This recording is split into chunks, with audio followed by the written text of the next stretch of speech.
6,0 के बीच की दूरी 5 इकाई, तो p का मान क्या है? अब बीच की दूरी का कह रहा है तो बीच की दूरी का सूत्र लगाएंगे अपन। दो बिंदु अपन को दिए हुए a और b। a है 9,p, b है 6,0। बीच की दूरी अपन को कितनी दी हुई है? 5। तो बीच की दूरी का सूत्र लगाते हैं। बीच की दूरी जो अपने साथी प्रश्नावली में पढ़ी, बीच की दूरी का सूत्र क्या होता है? √x2 माइनस x1 का whole square, y2 minus y1 का होल स्क्वायर।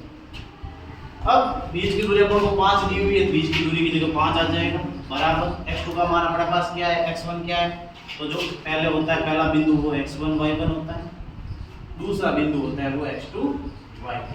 पहला बिंदु x1 y1, दूसरा बिंदु x2 y2। अब ये मान रख देंगे अपन। √x2 कितना अपने पास? 6 माइनस x1 कितना है? 9, y2 कितना है? 0, y1 कितना है? p। ये मान रख दिया अपन। 5 √6 में से 9 गए तो -3, दोनों घट रहे हैं। 0 में से p गए तो भी -p। अब इस √2 को हटाएंगे अपन, दोनों साइड क्या कर रहे हैं? वर्ग। दोनों पक्षों में वर्ग करने पर,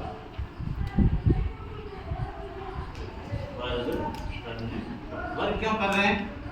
क्योंकि अपन को p का मान निकालना है। वर्ग नहीं करेंगे तो ये √2 हटेगा नहीं, बिना √2 हटे हम पक्षांतर कर नहीं सकते। तो वर्ग किया, 5 का वर्ग करेंगे, इधर √2 का भी वर्ग करेंगे। 5 का वर्ग कितना हो गया? 25। √2 का वर्ग करेंगे तो √2 से वर्ग कट जाएगा। नीचे क्या बचा? -3 का वर्ग माइनस p का वर्ग, क्या आ गया? 25 बराबर -3 का वर्ग कितना होता है? 9, और p का वर्ग कितना होता है? 20। क्योंकि माइनस का वर्ग हमेशा प्लस होता है, इसलिए -3 का वर्ग हो गया 9, माइनस p का वर्ग हो गया 20। पक्षांतर कर देंगे, 25 प्लस 9 का पक्षांतर -9 p²। 25 में से 9 गए 16, या p² बराबर 16, और वर्गमूल निकाल दो दोनों का, तो p का मान कितना आ गया? +-4। क्योंकि हमेशा वर्गमूल निकालते हैं तो प्लस और माइनस दोनों आते हैं, केवल एक निशान नहीं आता है। p बराबर क्या आ गया? +-4। प्रश्न संख्या 5। चित्र दिया हुआ अपन कोई m ab का मध्य बिंदु है, x y का मान क्या है? चित्र वापस बना देता हूं मैं आपको इधर से, ताकि अपन आराम से समझेंगे। ये मैंने बना दिया थी a के निर्देशांक 4,3, m b के निर्देशांक x, y और 2,0। ये तीनों बिंदु मैंने लिखे। ये कह रहा है m a b का मध्य बिंदु क्या है? मध्य बिंदु। मध्य बिंदु का सूत्र लगाएंगे, m मध्य बिंदु x बराबर x1 प्लस x2 बट्टा 2। तो x1 क्या है? ये x1, y1, ये x2, y2। पहले x1 y1 होते हैं, दूसरा x2 y2 होता है, और बीच वाले निर्देशांक क्या होते हैं? x, y। बीच वाले x, y। तो मान रख दो, x की जगह x का मान कितना है? 2।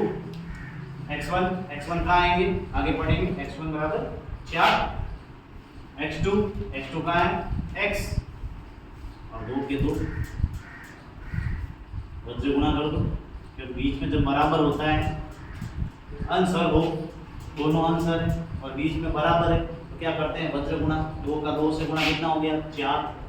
1 का इससे गुणा 4 प्लस x, अब 4 का पक्षांतर कर दो, 4 माइनस 4 बराबर x। फिर प्लस 4 का पक्षांतर क्या होता है? -4, 0। x का मान कितना आ गया? 0। उसी प्रकार अपन क्या निकालेंगे? y का मान भी निकालेंगे। तो y बराबर क्या आ गया? y1 प्लस y2 बट्टा 2। y का मान कितना है? 0। y1 कितना है? ये रहा y1 कितना? 3। y2 कितना है? y बट्टा 2। पक्षांतर कर दो, बाहर का पक्षांतर गुणा है, 0 से 2 का गुणा होगा। 0 और 2 का गुणा कितना होगा? 0। 3 प्लस y, 3 का पक्षांतर कर दो, तो प्लस का 3 क्या हो गया? माइनस, तो y का मान क्या आ गया? -3 तो अपना निर्देशांक क्या आ गए 0, -3। इस प्रश्नावली का सबसे अच्छा प्रश्न है प्रश्न के अंदर चित्र अपन को दिया हुआ है ABC, एक त्रिभुज A बिंदु, B बिंदु और C दिए हुए। माध्यिका जो त्रिभुज के बीच में एक लाइन खींचते हैं, जो त्रिभुज के सामने वाले भुजा पे खींची जाती है, उसे कहते हैं माध्यिका। हमें इस AD की लंबाई क्या है? चित्र दिया हुआ है, चित्र को वापस बना देता हूँ आराम से देखेंगे। ABC और ये दिखेगा ए कितना है अपने पास 1, -1, 0, 4, -5, 3। अपन को AD की लंबाई ज्ञात है। अब AD की लंबाई तभी ज्ञात होगी जब हमारे पास D बिंदु ज्ञात करने के लिए अपन को इन दोनों बिंदुओं का उपयोग करना पड़ेगा। इन दोनों बिंदुओं का उपयोग करेंगे तो ये बनेगा मध्य बिंदु। क्या बनेगा? मध्य बिंदु। पहले लगाएंगे मध्य बिंदु का सूत्र, मध्य बिंदु के निर्देशांक यानी D के निर्देशांक आई। ठीक है, x बराबर x1 + x2 बटा 2। x1 क्या बन जाएगा? ये बन जाएगा x1 y1 x2 y2। मध्य बिंदु क्या लगाया? क्योंकि किसी शीर्ष से सामने वाली भुजा पे अगर हम लंब खींचते हैं या माध्यिका बनाते हैं, वो माध्यिका उस बिंदु को 2 बराबर भागों में बांटती है। तो ये क्या हो गया? D इसका मध्य बिंदु। मध्य बिंदु का सूत्र लगाएंगे 0 - 5 बटा 2 -5 बटा 2। उसी प्रकार y निकालेंगे, y बराबर y1 + y2 बटा 2। तो y1 कितना है 4, y2 कितना है 3 बटा 2। क्या आ गया? 7 बटा 2। ये x y का मान आ गया अपने पास -5 बटा 2 और 7 बटा 2। क्या आंसर आ गया? नहीं, हमें इस माध्यिका की लंबाई ज्ञात करनी है। माध्यिका की लंबाई ज्ञात करनी है। तो लंबाई दो बिंदु अपन को दिए हुए उसकी लंबाई ज्ञात करनी। कैसे ज्ञात करेंगे? किसी भी दो बिंदु की लंबाई ज्ञात हो या बीच की दूरी ज्ञात हो, एक ही बात है। AB बराबर बीच की दूरी, बीच की दूरी का सूत्र लगा देंगे √x2 - x1 का होल स्क्वायर y2 - y1 का होल स्क्वायर। अब x2 ये बन गया x1 y1, ये बन गया x2 y। x2 कितना है अपने पास -5 बटा 2 माइनस सूत्र का x1 कितना है 1 होल स्क्वायर, y2 कितना है 7 बटा 2 माइनस y1 कितना है -1, माइनस और माइनस क्या हो गया +1 हो गया इसका होल स्क्वायर, क्योंकि एक माइनस का सूत्र हो गया और एक माइनस का एक, तो माइनस और माइनस का अपना क्या हो गया प्लस। अब इनका लसब लेंगे, ऐसे तो हम जोड़ नहीं सकते, लसब लेंगे कितना आ गए 2, 2 का 2 में भाग 1 बार, लसब लेने के बाद हर में हर का भाग देते, 2 में 2 का भाग 1 बार, 1 का 5 से गुना 5, 2 में 1 का भाग 2 बार, 2 का 1 से गुना 2, इसमें भी ऐसे लसब लेंगे 2 आएगा यहाँ, 2 में 2 का भाग 1 बार, 1 का 7 से गुना 7, 2 में 1 का भाग 2 बार, 2 का 1 से गुना 2।